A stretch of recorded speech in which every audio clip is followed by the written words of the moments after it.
Hey, Donald Miller here. How you guys doing today?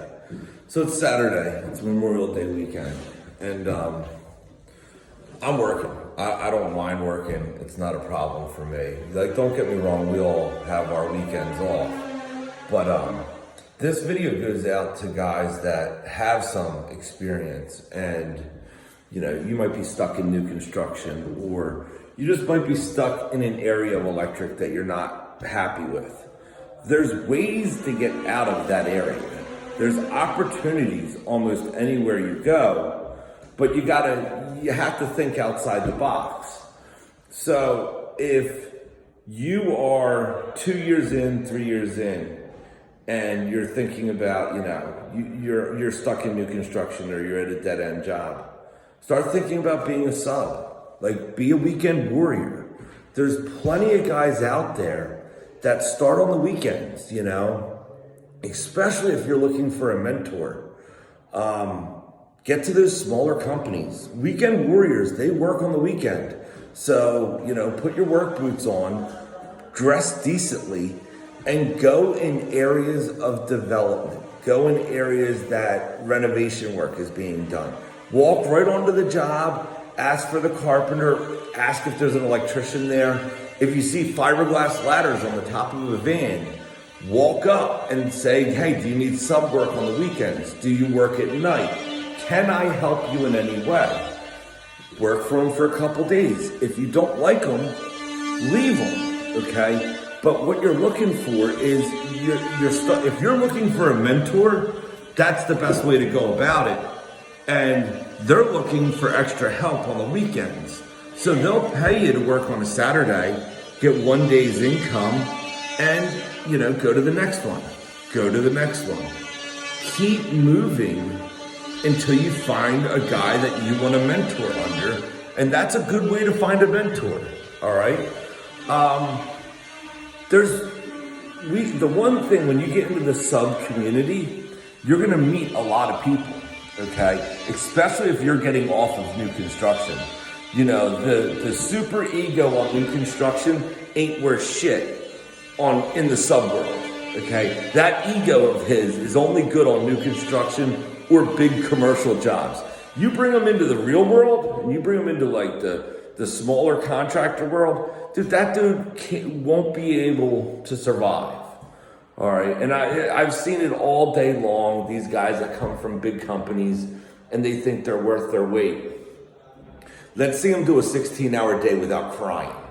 Okay, start talking about like, they always have something to complain about. Well, the moment like a job gets a little tough, like there's rock stars out there that I've worked with that put in 16s, that have put in 18-hour days. And that's the sub world, okay? There's a whole different world out there. Some really, really good guys, and then there's some really bad ones. But if you're new to this trade and you're just getting some skill underneath you, do some weekends. Like, you don't have to constantly do a weekend. You can do a weekend here or there, work at night, okay? Underneath someone. I'm not talking about going out and doing your own side jobs. I'm talking about if you're looking for a mentor or you're looking for guidance, there's ways to do it that you're not pigeonholed into a certain area of the electrical trade and you don't see other areas, okay? Go to a supply house, talk to the clerks there, okay? They'll point you in the right direction. You gotta think out, there's so many different avenues you can go and you can work. It's amazing, but the whole thing is you have to wanna work, okay? If you're looking to really excel in this trade, you gotta be hungry and go out and find the work and work hard. Don't milk an 8-hour day. Guys that milk these 8-hour days, dude, that's a trap, okay? It's a trap for anyone.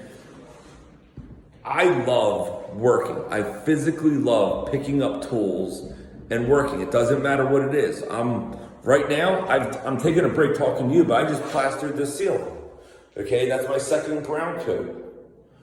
All right, I'm gonna go to the next room and do another one because I enjoy it. Like, I wouldn't be here on a Saturday if I didn't enjoy working. And if you're in the trades and you're just counting hours, that sucks, okay?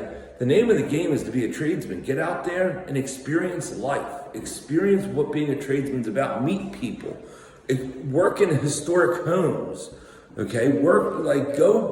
Go experience life in construction. It's amazing out there. It truly is.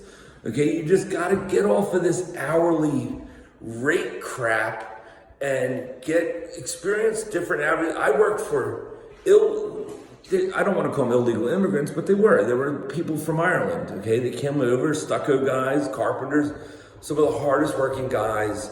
They will feed you, they will take care of you, but their number one rule is keep up. So these Irish guys, to work with them, like you're working at half price electric sometimes, but it's the experience. It's not always about making a dollar. It's about the experience, because then you meet another guy, then you meet another foreman, then you meet another foreman, then you meet a superintendent, and that's how money is made. That's how I found my mentor, was being in the sub world on the weekends, jumping from job to job to job. And when I met Fuzzy, I knew that was going to be my mentor. From like the day one, he had what I wanted. He had a big house, he had his own business, he had a van. Okay, so I wanted to know how he got it. Okay, and now I have. My house isn't as big. He's new construction. I bought a house built in 1769. So mine's more strength than size. But that's what mentoring is. That's what it's about. But I didn't just look on my job site. I went out and I looked around. All right. So if you get some time underneath you, wherever you got to do new construction, renovation work, get your time in. The moment you got your time in, run, go, figure out what you want, figure out what areas of the trades you want to be in. That's my rant. God bless. Enjoy your Saturday.